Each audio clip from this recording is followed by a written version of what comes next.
3, 2, 1, let's go. 152 yards. Should be just a nice, comfortable 9-iron for him. They're going to go nuts when he hits this thing.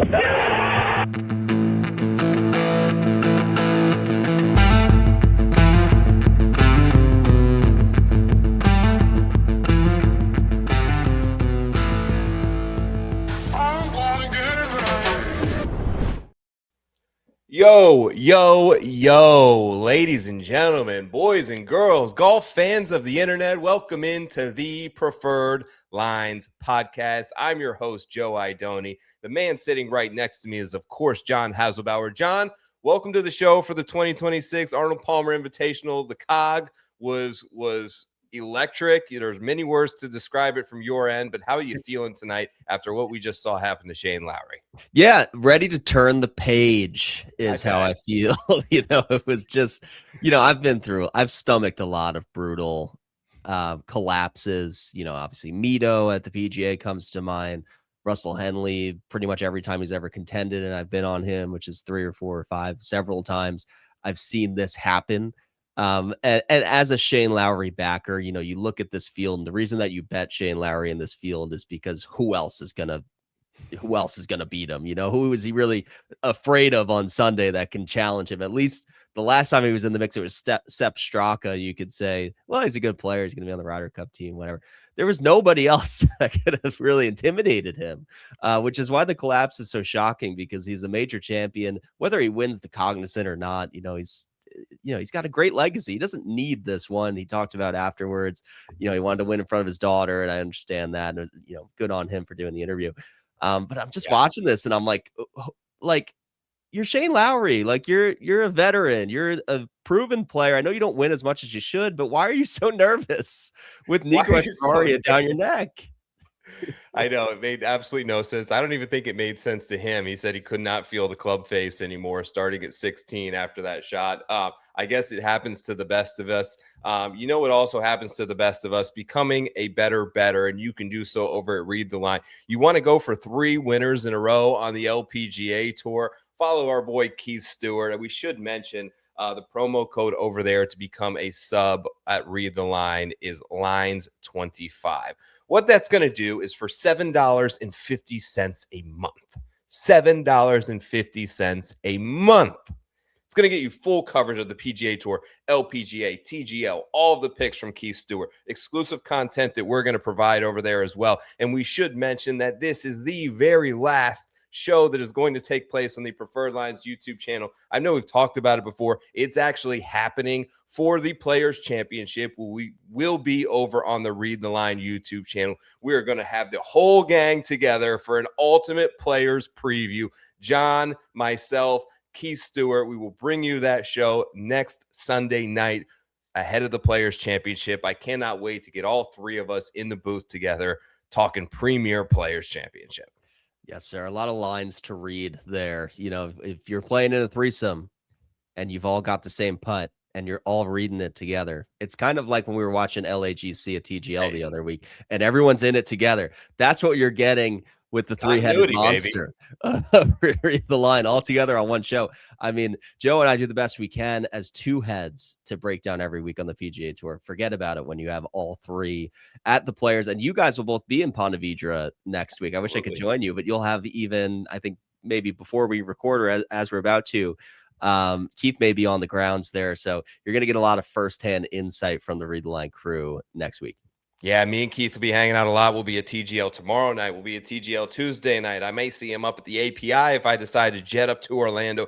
But then absolutely the week of the Players Championship, we will be in Ponte Vedra. We will be boots on the ground, and we will bring you all the coverage that you need and then some, all covered over at Read the Line. Make sure you join the team over there. Sub to that YouTube channel now so that when you go to YouTube on Monday morning next week thinking, I got to get my players research in, that's where you're going to find Preferred Lines. That's where you're going to find John and I and an all-out-there preview for that. Let's talk what happened at the Cognizant Classic. The bear trap, just when I thought it had been completely declawed and have no impact whatsoever, it steps up and brings Shane Lowry to his knees at PGA National.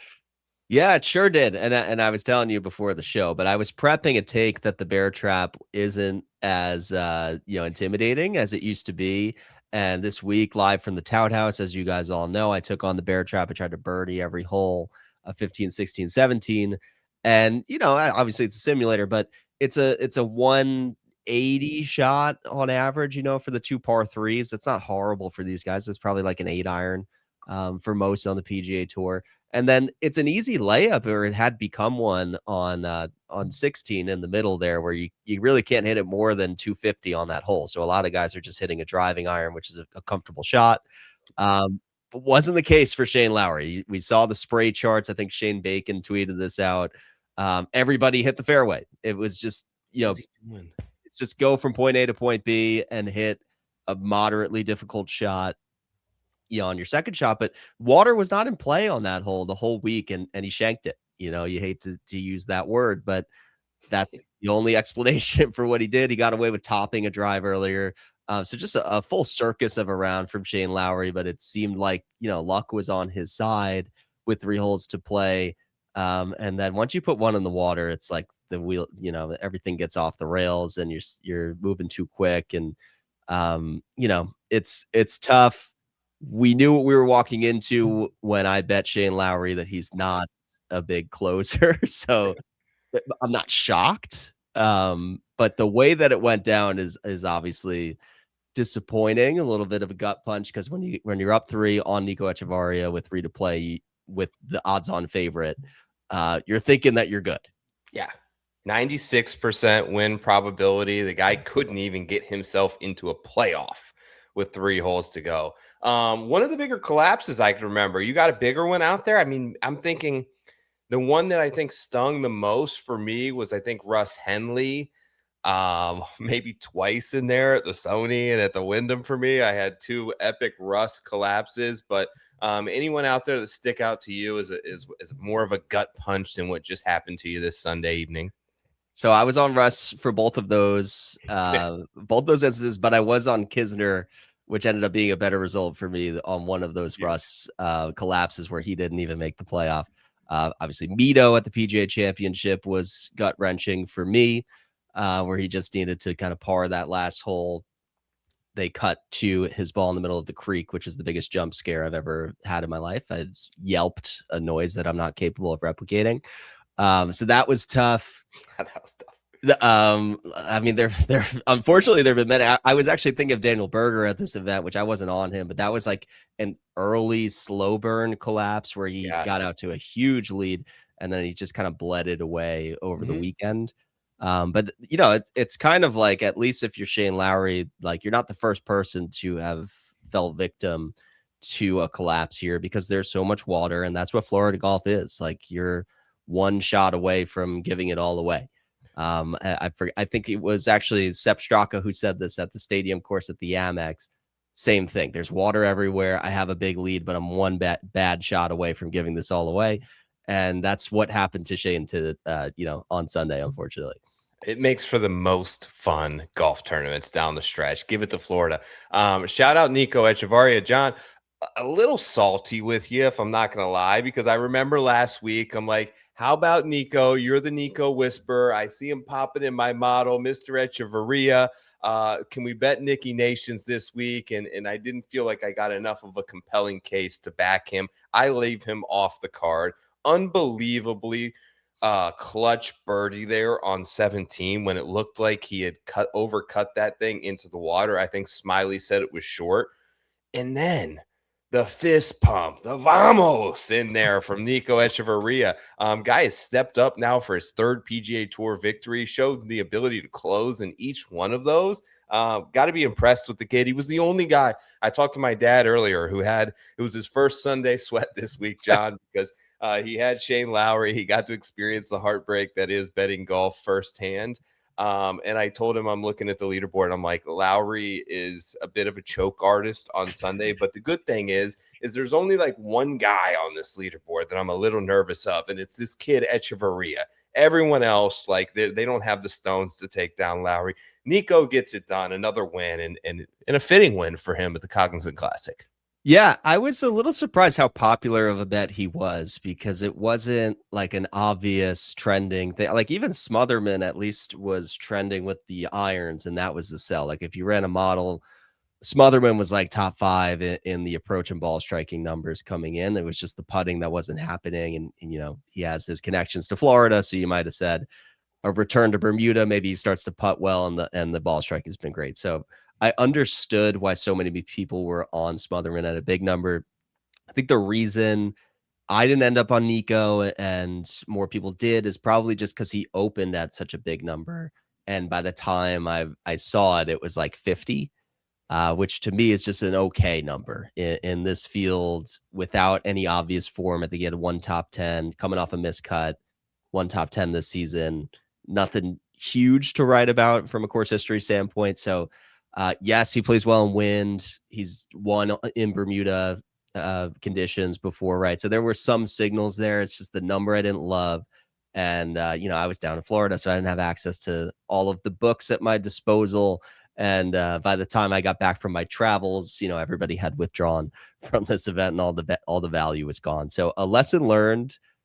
If you have an event like this and you anticipate that there's going to be withdrawals, which we did, we talked about it, even we recorded before the withdrawals, but we were like, I don't know if Bridgman's going to stay. Yeah. You know, is Ben Griffin going to stay once he's qualified? So we kind of saw this coming, and there's a great way to get CLV and value if you bet early in these types of weeks.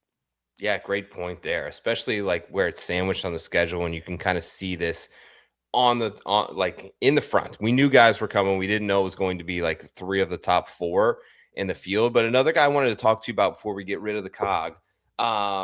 There's a certain player who round 4 crushed it tee to green today. Gained 5 strokes tee to green, best of any player in the field. Inches himself inside the top 10. Of course, John, got to ask you about Brooks. How you feeling? Is this guy back in time for TPC Sawgrass in 2 weeks? I mean, it seems like it. It seems like he should play his best golf in Florida, where Yeah. he's home and familiar with. I think it was excusable for him to not putt well on POA, having not seen it for several years, really, since going to Live, and not Live doesn't play in California, so it'd been a very long time for him. Give him a pass. He's kind of experimenting with the equipment, with the putter specifically. He's going to the mallet. I think he's sticking with the mallet. Everybody else is sticking with the mallet. So whether he likes it or not, that just seems to be what everyone's doing right now. And he'll get more comfortable as the weeks go on. He doesn't, quote unquote, have to play Bay Hill.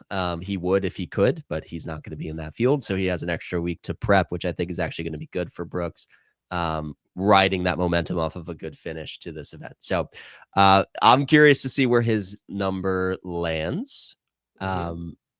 You know, I know you're going to be interested. Yeah. Did you see enough from him to have him already kind of penciled onto your card? He doesn't play well at Sawgrass. That's the only thing. Like, I love him here. You know, he actually gained 2.5 strokes putting this week, which was a good sign after getting bludgeoned in round 1. Like, literally that first round, like the opening 5 or 6 holes, he shoved everything to like 10 feet. The driver was dialed in. The approach play was really good. He was sharp around the greens and out of the bunkers like you would expect. He just couldn't get anything going out of the jump from this tournament, or else I think he could have competed. Made a nice little round today, which was exciting to see. I think that I'm more inclined on playing him at like Memorial Park, some place that he's a course designer there, if you remember correctly. Yeah, he's got some influence there in outside of Houston. But I don't love Sawgrass just because he's never played really well there, and I don't know if he's going to like do it in that type of field. But I think he's going to make noise in one of these lesser known events as the season continues to roll on.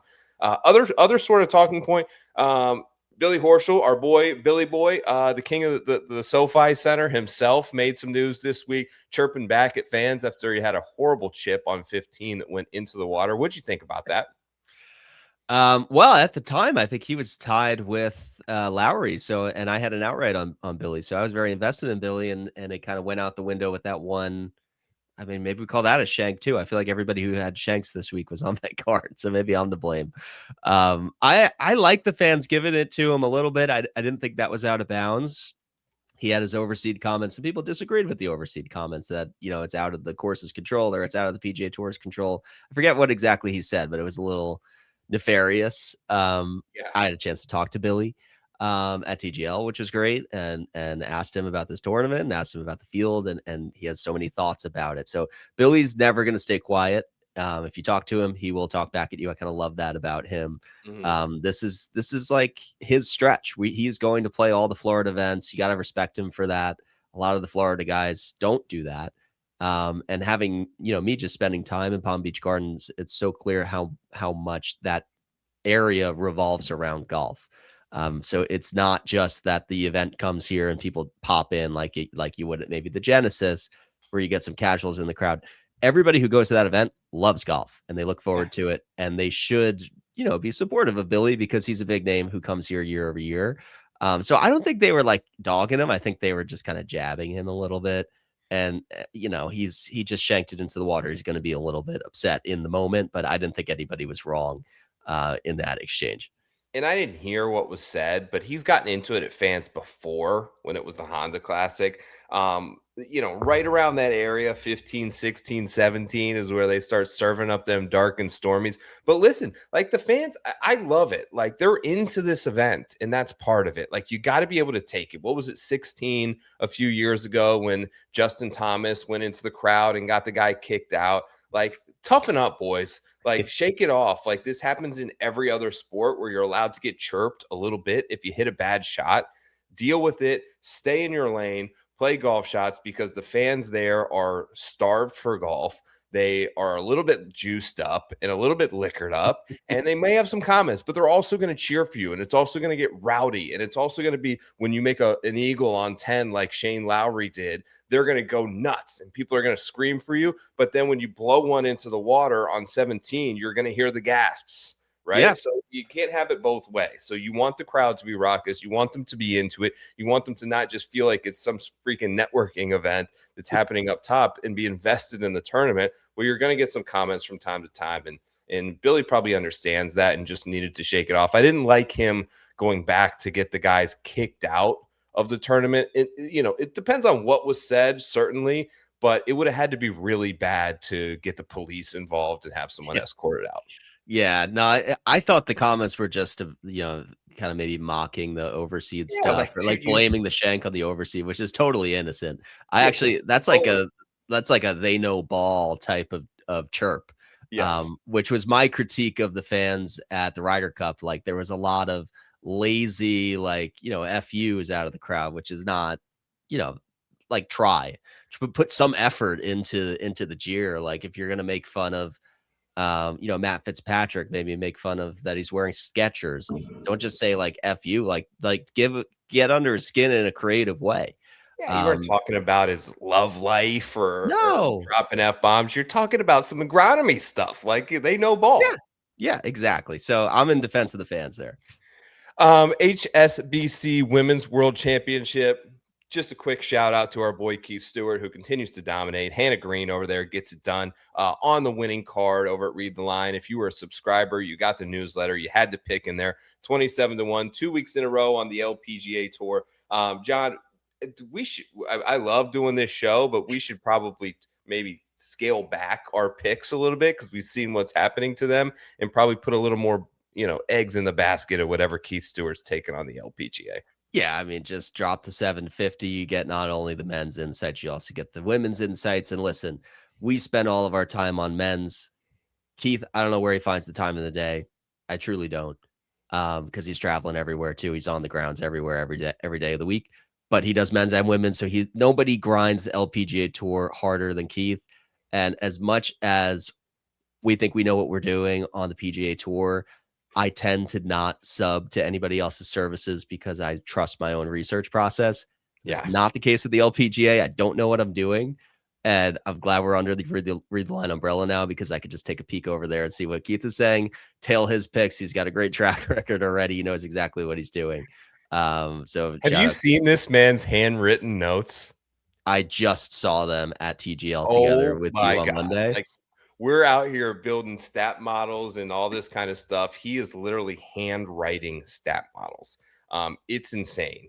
Old school, lined paper, perfect handwriting, ballpoint pen.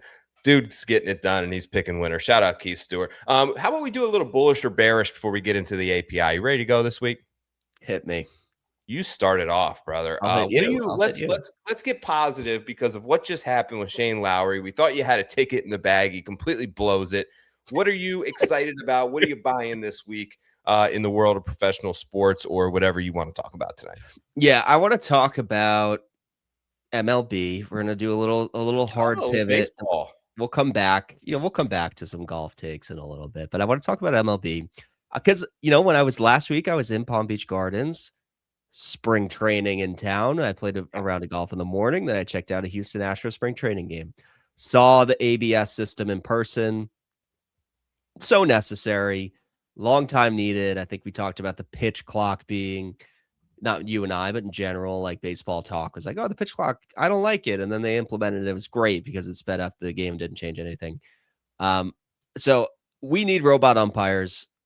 ABS is a good start. This should not be the end of the road. We need to go one step further and just get rid of the umpires. I mean, what are they doing here? They're there to guess so that we can question them and then undo their terrible decisions. Like, we don't need human error for balls and strikes. We have the technology. Let's move on. And I think the ABS thing, it hurts me to say this. I think it's like a little microcosm of like the job economy right now, because when I think about like what AI can do that I can do, it's like, okay, like we could keep our human jobs, or there's AI that could just come in and do it better than us. So I'm keeping a close eye on ABS right now, because if the umpires lose their jobs to the robots of ABS, I think we're next. I don't want to get too I don't want to go down that road, because this is my bullish. So I'm just going to say I'm happy that we are getting the best outcomes with the strike zone through ABS this season. Let's see where it goes. All right, we've got baseball takes here on Preferred Lines. We're getting rid of umpires. We're buying robotic software. There's, the interesting thing about baseball is like you don't really have. There's not a lot of subjectiveness in the calls. Like you would see, like you could never have an NFL referee, because you have to literally be able to see it with your eyes to accurately call pass interference or holding. You couldn't have a robot do it. Right. So yeah, maybe this is a good call. Here's what I'm going to be bullish on this week. A little. Very important compound on Earth. It consists of 2 hydrogen atoms, 1 piece of oxygen. We're talking water. Bullish on water, and in the golf sense, I'm bullish on water on golf courses that creates heightened, volatile, chaotic moments down the stretch in a tournament. So when you put the vice grips on a player, even as accomplished as someone like Shane Lowry, who sunk a putt to win the Open Championship in his home country, who's sunk a putt on the 18th green to win a Ryder Cup on opposing soil. You put the vice grips on him and you introduce a little bit of water down the stretch. And he talked about how nervous he was. I just love the idea that you cannot turn the tournament off, and that water means double bogey is possible. And that's not going to happen at Riviera Country Club. That's not going to happen on the majority of PGA Tour courses. You may really only get that in the great state of Florida that I live in. So I'm all for water down the stretch. We all need it. It fuels the earth. It fuels the plants. It gives us oxygen. We will not exist without water, and golf courses should not exist without a little bit of water down the 18th hole, just to make things exciting and give you the element of surprise down the stretch, and that anything can happen, and you got to clutch up and you got to make a shot. You can't be scared of it, because we've seen the impact that it can possibly have. It's a great take. I didn't know where you were going with that at first, because I love drinking water as much as anybody, Oh, but yeah. the element of water on the golf course, 100% with you. I'm a big advocate for internal OB as well. So if your golf course doesn't have water, throw internal OB on there so that we're having that same stake. Like, why can't anything right of the cart path on 18 at Riviera just be internal OB? And then there's like something to be scared of down the stretch and a double bogey opportunity for somebody who hits a shank. Yep. It should be there. I wish that that was not the case. I wish that they drained that lake, both of those lakes, for my own selfish reasons. Yeah. But for the viewer at home, it was great, because normally when you have a 3-stroke lead with 3 to play with the favorite on the tee box, there's, the show's over and you can change the channel. But when you've got the bear trap and the water in play, anything can happen.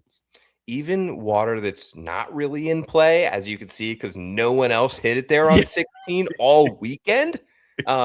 Just the introduction of it, just quietly sitting there, creates complete chaos, as it did to finish out the Cognizant Classic, as we've seen it do on many occasions at that tournament as well. All right, what are we bearish on? What are we annoyed with? What are we selling? Yeah, I am, Joe. I'm bearish on Etsy witches. And so I have to unpack this take a little bit because like Nico Echavarria is now like my arch nemesis, I would say, because first it was Nico at the Zozo and I was on Justin Thomas, and it was unproven Nico Echavarria on the other side of the world. It was a 2-man race. Nobody else was in that tournament. They were tied, went 18 holes toe to toe, and Nico just outplayed him out of nowhere. It was crazy. I still don't even understand how it happened. So that was the first point where I was like, I don't know about Nico. Then we had a revenge moment where it was just Nico and Cam Young at Sedgefield, and he was my conviction play, as we all know, and I guaranteed that he was going to win, and if he won in one and done, I was going to be in first place in May. I was one and done. It was going to be this major thing. And so at that point, I hired the Etsy Witch. Going into the final round, I cast a curse on Cameron Young. Since then, Cameron Young played the best round of his life on Sunday. Boat raced Nico, beat him by 10 strokes on Sunday. Then is the Captain America, greatest player on earth for the Team USA team, hit the clutchest putt of his life to keep them alive, and just like hasn't looked back and is the best version of himself. And Nico has been super mediocre since then. Obviously played the worst round of his life on Sunday. And then today, it's Nico versus Shane. The only person that can catch Shane is Nico, and Nico catches Shane. It's kind of Shane's own volition, but I would say that a higher power was at work to cause that shank and have Shane put the ball in places that nobody else put it. Like, that's not Shane. I think that's me. So I put this energy into the world by hiring an Etsy Witch. It rebounded on me clearly. And this is like a buyer beware. Just don't go down that. It's not worth it. Whatever you need an Etsy Witch for, you don't. You don't. You just don't. Yeah, if you're unfamiliar, John, actually, what would be some nice content would be for somehow you to get the witch on the phone. And if you could explain the situation, maybe get a little bit of a refund or maybe get a re-up or something like that, and just be like, are you familiar with Nico Echavarria? Just ask the witch that, just see how she responds. It would be good content. Here's what I'm bearish on. Obviously, I was a little annoyed. I maybe made some tweets that I shouldn't when guys started withdrawing, but I would love for a way to have these guys commit to a tournament and have to play it, right? There are extenuating circumstances like what happened with Will Zalatoris with an injury. But if you are committed and the tournament itself is using you as propaganda and posters to sell tickets, and then you get into the next tournament and just decide you don't want to play anymore, there should be some sort of ramification or penalty for that needs to be paid. If you're Adam Scott and you're staying at PGA National and you're at the breakfast buffet because you've got to go to TGL that afternoon, but you just don't want to play anymore, dude, play the tournament. Like, you signed up for this, you committed by the Friday deadline, you're in, man. If you want to miss the cut and you want to suck and you want to get to Bay Hill early, then miss the cut. But sign up, play your 2 rounds, and then get out. it just destroyed this tournament. And especially, I hated to see it. And I don't know whose fault it is. I kind of blame the tournament director. I don't know if that's maybe totally on him, but I just want the best for PGA National and that tournament because it's so close to me. I've been now for 13 straight years. And I don't like that guys can just pull out at the last second and cripple a tournament when they've sold a lot of the tickets around promoting these individual players that have zero ramifications if they do not decide to show up. It's a great take. I was staying at PGA National. I saw all the banners that line the road as you're driving in and out, and it's Adam Scott's face. Oh, yeah. Ben Griffin might have been on there. There was a couple other guys who I think Ryan Gerard might have even been on there. There was just like, I'm driving through. I'm like, he's not playing. He's not playing. And it wasn't even the road into PGA National. I was on the highway and there were banners for the Cognizant Classic, and I'm seeing Adam Scott again. So you're totally right. Yeah, and TGL exasperates this because they're staying in town. They're in Palm Beach Gardens already. They're competing. The strength of field at TGL is higher than probably the strength of field at this full field event. It's crazy. Right. You're right. I mean, again, it's the schedule's fault, but you're in town. You're right there. You wanted to play at one point. Now you're above this event. I don't like that look. The optics aren't great. There's fans here who love you. Just, throw the fans a bone. Throw the fans a vote. Do it for the fans. We can change this. Brian Rolap, get on that. Here we go. Second leg of the Florida Swing. Let's talk about the course for this week's Arnold Palmer Invitational.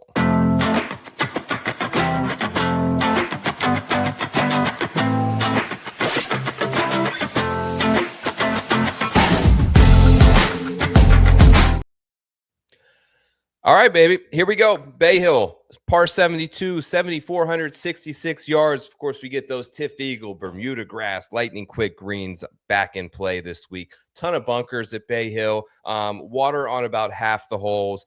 Like, the reason that I love this tournament and I love this event is it's a tournament who had an identity and has really stuck with it and dug their feet in and is committed to making this place play hard and test these players to a very high degree. And just another instance of this took place last year, I believe, with the 17th hole. So what they did is they removed that giant bunker that is in front of 17 and they replaced that with short grass. And why did they do that? Because it made the hole harder. It played nearly a half stroke harder, and it's just them reiterating their identity as a tournament. If you want to play well here, good luck getting to 10 under par. In the last 6 years, only 6 total players in 6 years have eclipsed the 10 under par mark. John, I'll go ahead and bring up now the past champions here. Obviously, Russ Henley at -11. Scotty Scheffler won by 5 the year before in 2024. Kurt Kitayama at -9. Scheffler in a brutal weather year in 2022 at -5. DeChambeau at -11 by 1 stroke over Lee Westwood.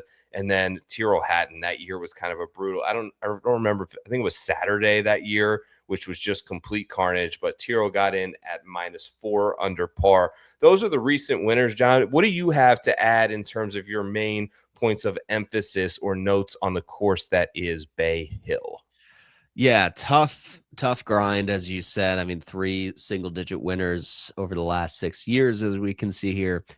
We don't see that much anymore. I mean, even the Cog last week, like watching it, it felt like it played more difficult than it did the year before. There were bogeys out there. There were blowups out there, but you're still winning that at 15, 16, 17 over par.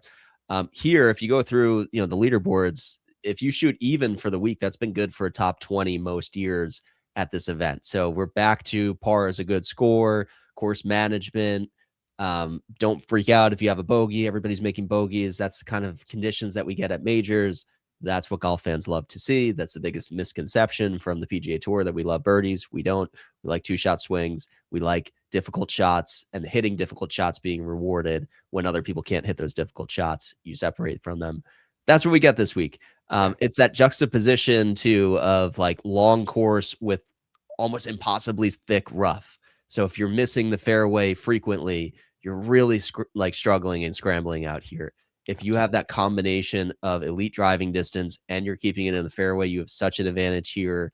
Last year was like the approach marksman if you think of the two most accurate, skilled, difficult conditions players on the PGA Tour who show up in majors and hit fairways and are elite with long irons, it's Colin Morikawa and Russell Henley. They went toe to toe. So it's not just a long course where the bombers take advantage and it's always bombers.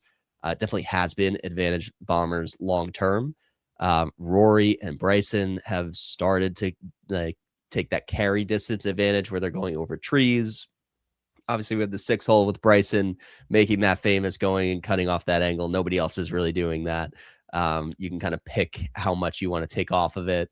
I do like that hole a lot, and I look forward to seeing it. Nobody's going to be driving the green this week, but you might have some guys, have less than 200 into that green, and you might have some guys play it as a 3-shotter. So just an interesting setup, I think, a bit unique from other Florida courses where this is like a true test through and through, and the rough is a big penalty here, which I think is not so much the case at most Florida courses. Absolutely. It is a complete examination of a player. You have to putt it well, but that doesn't necessarily mean that you have to be a good putter. Scotty won twice here before he was like an awesome putter. Kurt Kitayama wins here. Russell Henley wins here. Bryson wins here. Some guys that have proven to not be the best with the flat stick have shown up here. Obviously, approach is always huge, but I think it's off the tee is kind of the secret sauce here for me when I'm looking and kind of isolating different players.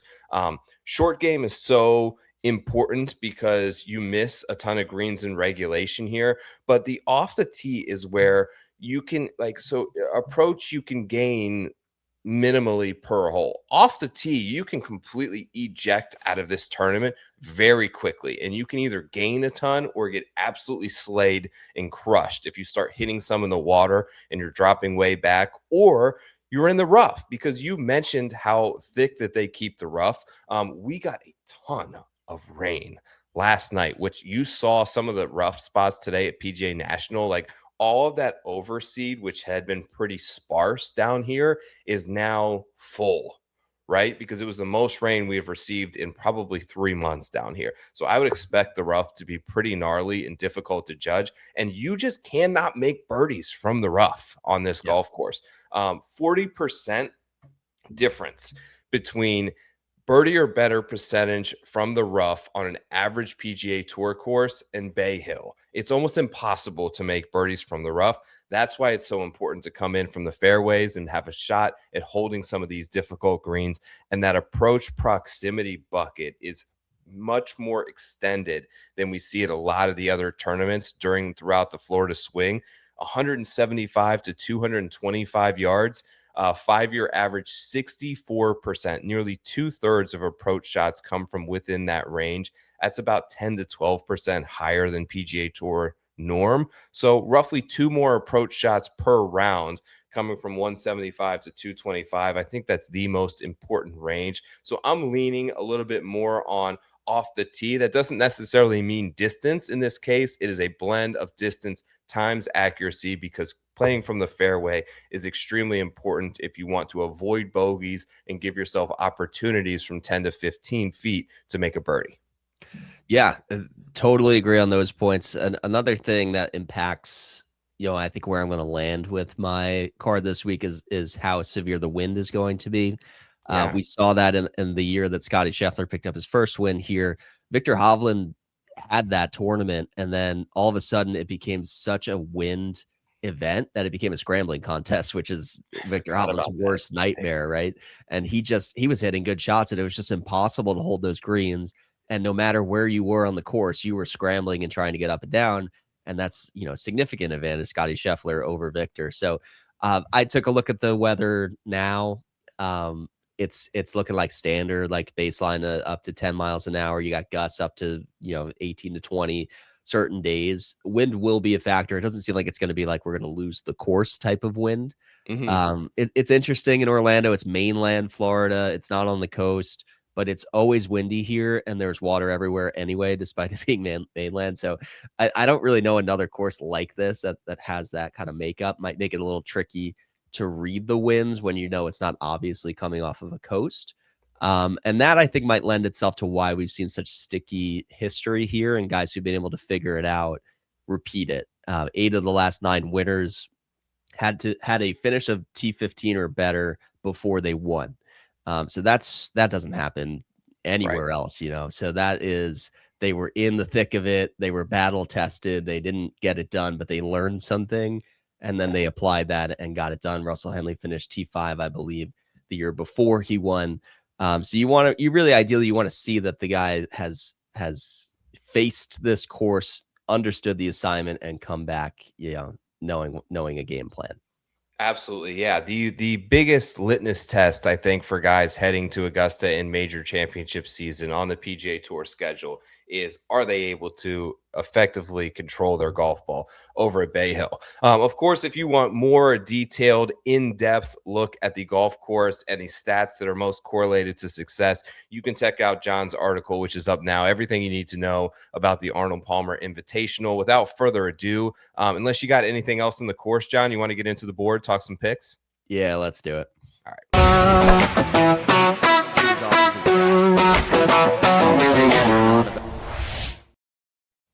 Here we go. Betting board for the Arnold Palmer Invitational. We have Scotty Scheffler atop the board, of course. Won 2 of the last 3 years at this event. 3-1, Scotty Scheffler. 9.5 to 1.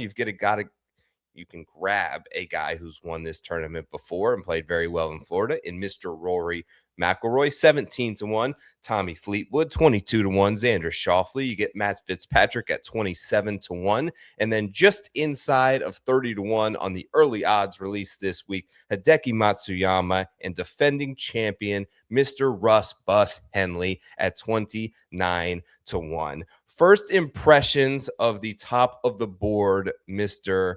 Tout.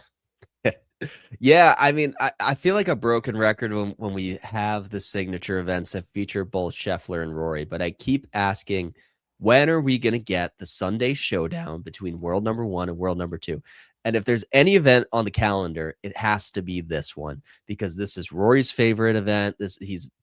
These two guys are number 1 and number 2 by a significant margin in course history and strokes gained at Bay Hill. Scheffler's won here twice. Rory's won here once. Rory has this streak. I want to say it's like 8 of the last 10 years. He's had the low round of the day at least once at this event. So he pops at Bay Hill. And with Rory, it's just a matter of, can he keep a blow up round away? Can his worst round be even par? If so, he's going to be a threat. He's coming off a runner up at Genesis. So I'm kind of afraid of Rory here. Like, if I'm looking at the without markets, I'm curious if they will offer without Scheffler or Rory, because I do think that they're in their own class. Obviously Scheffler is in a class of his own, and he's won here twice. So I'm interested to see that before I place any bets. Can I get it without both? Because if I'm giving up some of that odds value with going without Scheffler, I'm still afraid of Rory at this spot, who looked good at Genesis. So 2 Titans at the top, and then a real steep drop off where you have some question marks behind all these guys, whether they can win at this event or whether the form, is looking tip top for a second tier player. Do you have real question marks at this point? At what point do we get concerned that the peak has been achieved and we're now on the way back down with Scott Scheffler? Are we there, or are you just attributing that to POA annoyance with him? Or he hasn't looked like himself. Are you concerned? Well, I think he hasn't looked like himself on Thursday, and he kind of has looked like himself from Friday to Sunday. Shout out Shane Lowry for taking the interview after one of the most down moments of his career. I would love to see Scheffler do the same after these Thursday rounds, because he's dodging the interviews when we really want to know what's going on, why he can't get off to a hotter start. But we know the game is there because he backs himself into a corner and then he charges and puts himself back into the top 10. He still has this crazy top 10 streak going back to the Players last year. If he top 10s this week, it will be a full calendar year of all top 10s. That's insane. So I don't think we're regressing. I just, I can't rationalize why he's not coming out the gates hotter. I just don't know, but I don't think, we've seen the best of Scotty Scheffler yet either, which is a scary thing to say. Yeah, a lot of short grass back on Bermuda, which I think should be an advantage, or at least it's something like, what do we know about Scotty? He hates like the introduction of a coin flip or luck. And sometimes that's simply the case when putting on POA late in the afternoon, is there's a little bit of that interpreted, and that just gets into his head probably more than it does other players. So maybe back on maybe some of the truest green surfaces that we'll see will initiate a level of confidence at him in terms of making some putts, because frankly, right now he's been struggling. I have him 54th in the field in strokes gained putting over the last 36 rounds. So it hasn't looked good. Where I'm concerned with Mr. McIlroy, someone that I bet on at Pebble Beach, someone that I picked to win the Genesis and thought that he made good runs in both, is he could really get away at those couple of tournaments with less than stellar accuracy off the tee. I don't think that's the case here. In a 70-man field over the last 30 rounds, he is 64th in a 70-man field in terms of driving accuracy percentage. Now, he can make up the difference in that because he's going to be hitting at 330, 340 on many occasions. But I still think just Bay Hill, the way that they have, it's some of the most penal rough on the PGA Tour, which is going to make him have to scramble more, which puts more pressure on the chipping, puts more pressure on the putting, which didn't look great in that final round at Genesis either. I think there's a ton of upside there, but I was there at 12 and at 14 to 1. I'm not loving 9.5 to 1 given this course setup. I know a lot of people early on in my stat model, and I think everyone's are going to see Matt Fitzpatrick fly up near the top of that just because he's been performing so well from a statistical basis, but hasn't putted well. Now he's back on Bermuda. We know historically long term he's a great putter. Thoughts on him in like the 27 to 28 to 1 range? Is that someone you have an eye on? Yeah, he's the one guy on this page that I want to bet. I think I'm Yeah. not sure if I'll ultimately land there, depending on the without markets where they are and what the value is. But he's got the good course history. He played really well, really every event this year, and he won on the DP World Tour at the end of last year. So he's playing great golf. The short game was kind of slow to come back, but it seems like it is a bit more back now. And the thing I like about Fitzpatrick is he hated 10 at Riviera. He absolutely hated it. And it derailed his round every round. And it's like he was trending going into that hole. He bogeys it, and then he stumbles afterwards. And like the game is there, but he clearly hates that one hole, and he can't get through Riviera without thinking about it, right? So he doesn't have to worry about that here. He likes this course. He has good history. He's checked the boxes of, the predictive performance. He's got that plus distance. He's won on Bermuda at Harbor Town. So there's a lot to like about Fitzpatrick. 27. It's not a bad number, I don't think either. To see him as the 5th guy on the board, that's a little surprising, but he's playing good golf right now. There's a guy who's top 5 in the field in a lot of important metrics. He is top 5 in strokes gained total at Bay Hill. He is top 5 in strokes gained total on all Florida courses. He is top 5 in driving accuracy, and he's actually ranked 2nd in bogey avoidance on hard golf courses. And he also happens to be the defending champion at this event. He's coming off one bad week in like the last 6 months, and it just so happened to be the last tournament where he was one of like 7 guys cut at the Genesis, but he was basically a top 10 machine. Are we getting a decent value on Russ Henley? I mean, I'm not there. I'm not there on favorite Russ. The stats make sense. He feels to me like an exception to the type of player who wins at Bay Hill, where obviously he has been playing in difficult conditions really well. He has been a factor at majors, which is also surprising to me that he's played as well consistently at US Open to PGA to Open Championship, considering, what his game is. But when I look back at how he won this event last year and why he's been playing well, it's all the short game. Yeah. And, I would much prefer this number on Henley on like a wedge course, like a Harbor Town, where I know exactly what I'm going to be getting from him. Like, you have to be in the fairway. Great. It's Russell Henley. You have to stripe your irons from 125 and in. Great. It's Russell Henley. Is he going to make putts? I don't know, but he's going to have a lot of opportunities. Here, it's like he does have a little bit of a disadvantage by not having that driving distance. So you have to lean a little bit more on the short game stats, which, you know, he is good in his own right, putting, and we're back on Bermuda. Like, he should be comfortable here. But at that number, it's not my favorite. Yeah, he gained just a little over a stroke off the tee and a little over a stroke on approach when he won here. Did it all chipping, did it all with the putter. That's a concerning element. There are a couple of guys. Let's move to slide 2 and talk about the second range of the odds board here. Morikawa, Siwoo Kim, Cameron Young, Robert McIntyre, Patrick Cantlay, all inside 35-1. Then you get Ben Griffin at 36, Harris English, Victor Hovland. I forgot about how close Victor got here until you reminded me. 38-1 for Vic, leading the field right now in strokes gained approach over the last 36 rounds. So as much as he's working on, the iron play is pretty dialed.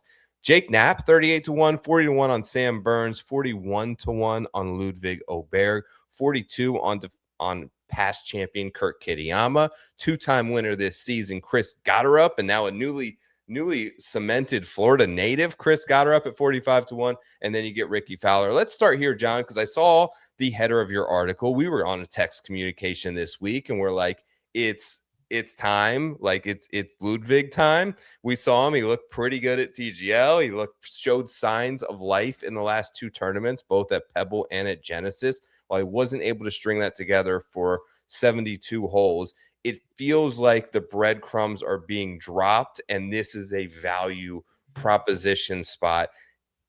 On the odds board with Kurt Kitayama and Jake Knapp and Harris English, he is a more talented player when things are clicking. Do you think they're ready to click full time and he can get a win here?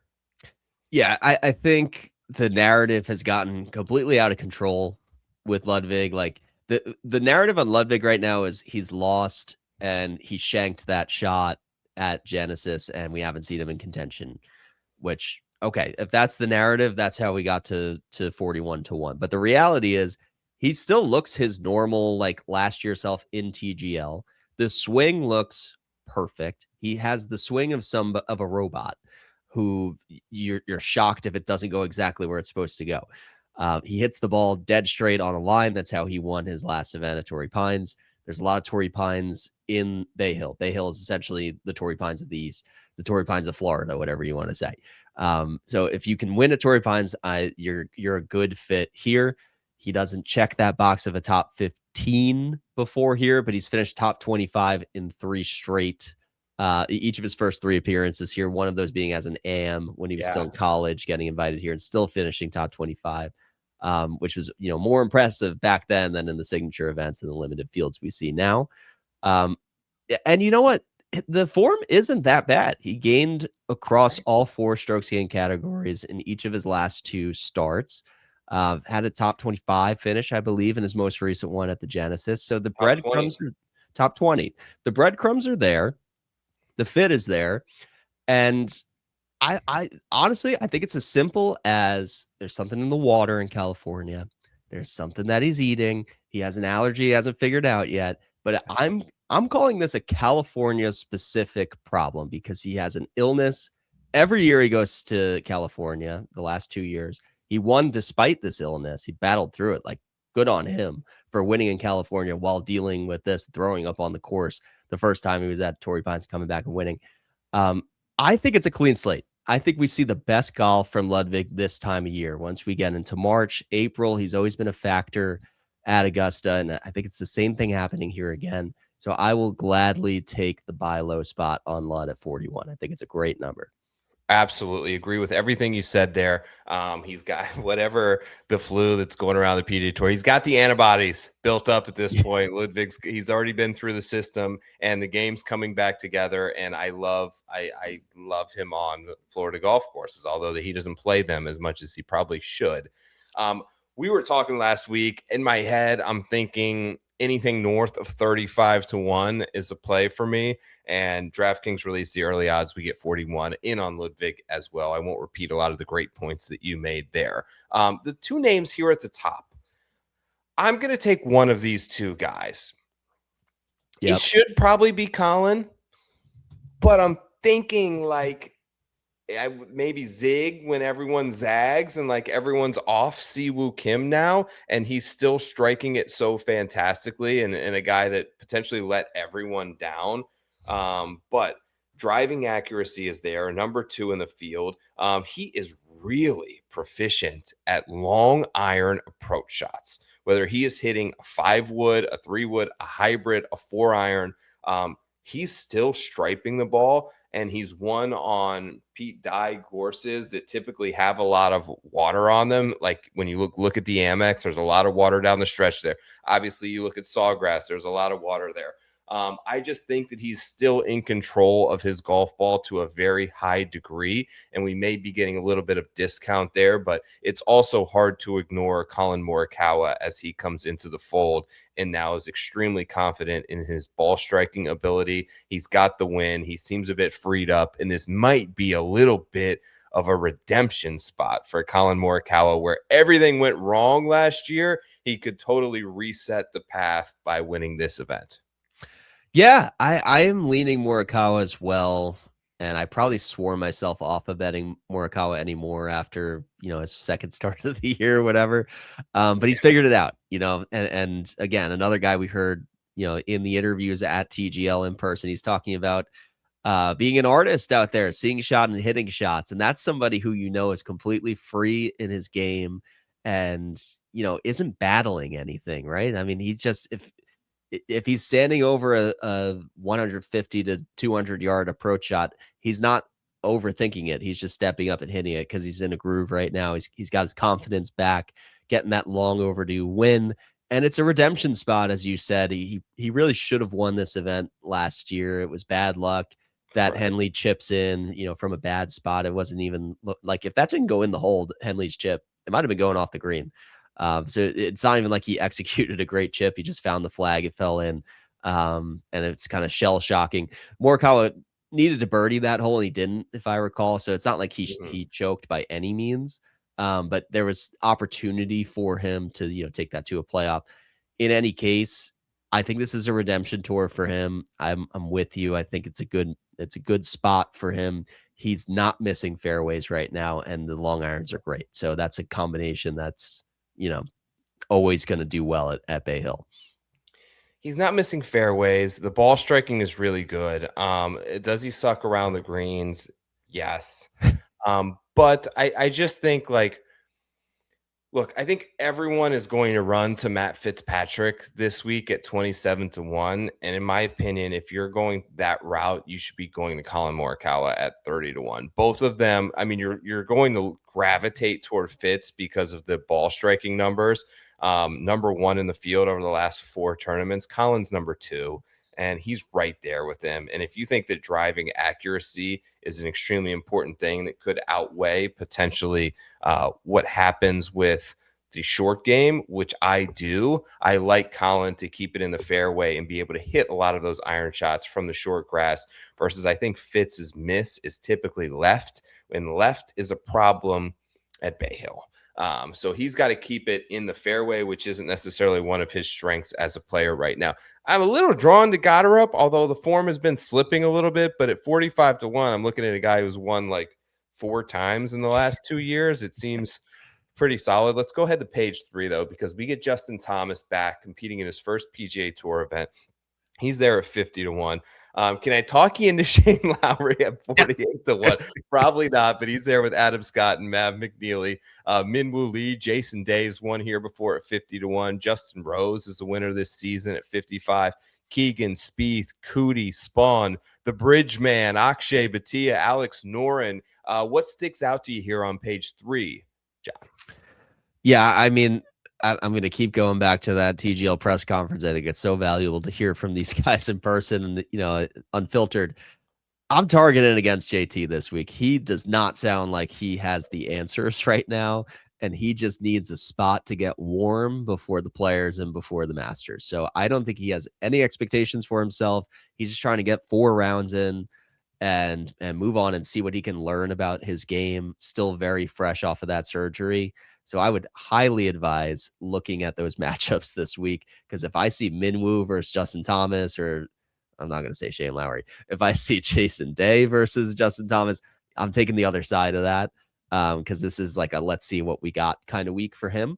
And otherwise on this board, names that jump out to me, I think Adam Scott is interesting. He's had a couple pop weeks, but overall has actually had some pretty disappointing form here, but looked fantastic at Genesis, and the ball striking both off the tee and approach is phenomenal. So he's interesting. I think that's a little tight of a number for him, but it's not bad if he gets beyond 50.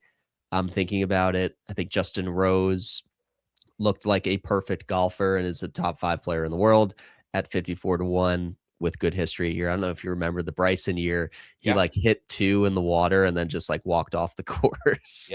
But he actually had a good round going. If you look at his strokes gained numbers, like he's a withdraw in 2021 or 2022. And it's like he's having a good round, and he just couldn't stop hitting it in the water. He just left. It's one of my favorite memories of this event. But yeah, Rosie's interesting to me, and I'm not too interested on too many guys in this mid-range beyond that, though. What do you think? I don't like the prices here. I would love to see these guys float up, and maybe this is a product of just early odds being released. But I think as some of these guys, if you put some of these guys in the 75 or at 80-1, I mean, I like Keegan Bradley. Honestly, Keegan plays great here.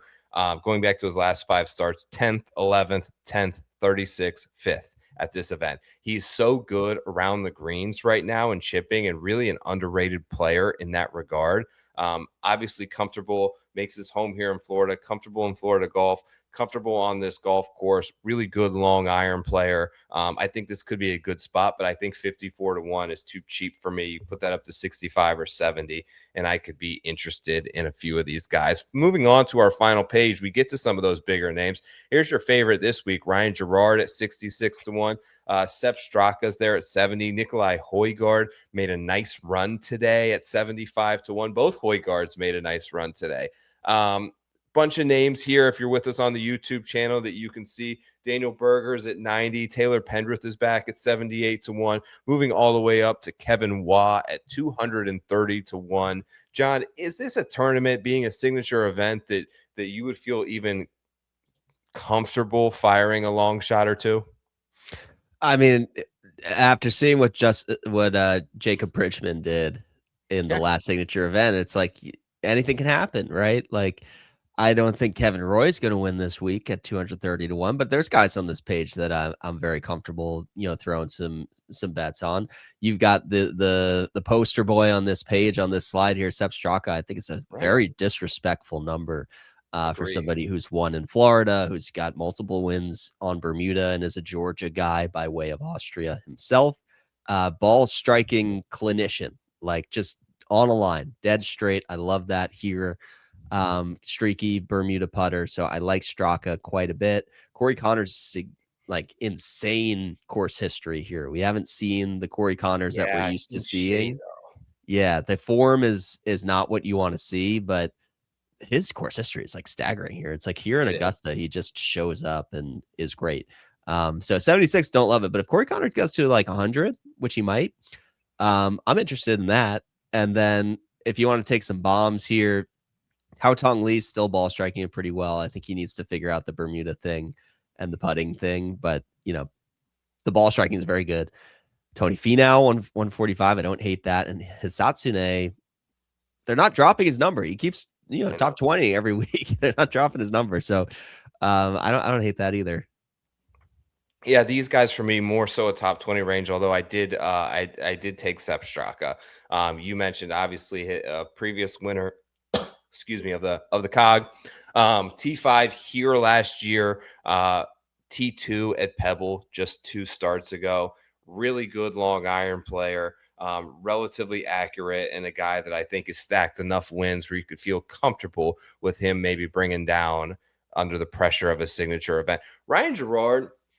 So obviously, me and you were stalking Ryan Gerard out at PGL last week in a very interesting environment. But I listened to, actually, I read a lot of the transcripts from his press conference. And He was very insightful. He talked a lot about developing like these different shots for events specifically like Bay Hill, like Augusta, like big time tournaments where he kind of learned something from Scotty Scheffler, and that you kind of have to develop these high in between shots when you have 160, but you have one club that goes 150 and one club that goes 170. You have to be able to develop a shot that goes 160 and comes in high and soft, and he's really worked hard on that. Now, he got off to an extremely rough start at the Cog, but kind of rebounded there. Maybe just a spot where unfamiliarity with being like the big name on the board and the center focal point of the press conferences pre-tournament threw him off just a tad, and he wasn't ready for that. Now he comes back to an event where he's a little bit more comfortable. He plays great in Florida. He's still in fantastic ball striking form. Maybe the pressure is off a little bit of the shoulders of Ryan Gerard, and that kind of frees him up. Would love to see that number get into the 70s or 80s, but nothing for me in terms of any super bombs down the board this week. Yeah, I just noticed Thor Bjornsson there too at 76. Yeah, This is a good spot for him. I know he didn't really. He was pretty disappointing at the Cog last week, but we just saw him put on a great performance at the WM Phoenix Open too, and that was a loaded field. So, we'll see. We'll see where the with and without markets land. But if it's a without market, and I bet 3 guys, and it's like a Fitz, Colin, Ludd, I might be okay with that. Yeah, I don't know. We'll see. I don't need to bet the whole board this week. Let's hit a winner. This is the final episode, like we mentioned, on the Preferred Lines YouTube channel. Please feel free to comment along and tell us who you think is going to win. We love sort of interacting with a lot of those posts. It's been fun to see. John, fun episode again. Thanks for being here. Any parting words? Yeah, well, it's an Oppo week, so I will actually have a bonus preview card for Puerto Rico Open. That field is turning over quite a bit right now because a lot of guys thought they were going to be in that field. Then they played well enough, like Joel Damon. I think one of the Hoy guards actually got his way into API. So that's always like, no one knows what's going on type of week. And if you just do the 1% effort to run a model, you actually can get quite an edge. So I've had a decent track record with the opposite field events. We've got a chance to hit 2 winners next week. So be on the lookout for, bonus content from me. The people have also spoken and want me to recreate the Mr. Palmer driver off the deck cut into 18 in the Tout House. So we'll see. I might try that tonight. I might try that tomorrow, but looking forward to that as well. Live from the Tout House out this week. He's got Oppo week coverage. Of course, my power rankings will be out on Golf Digest. Thank you all so much. Subscribe to the Read the Line YouTube channel. As soon as you close this window out, go over there, get on that channel. The ultimate players preview with everything that you're possibly going to need. John, myself, Keith Stewart, the whole band will be there getting you prepped for Ponte Vedra next week. It's been an absolute pleasure bringing you this show once again. Good luck this week. We're out of here. Thanks for having us. Good night. Peace.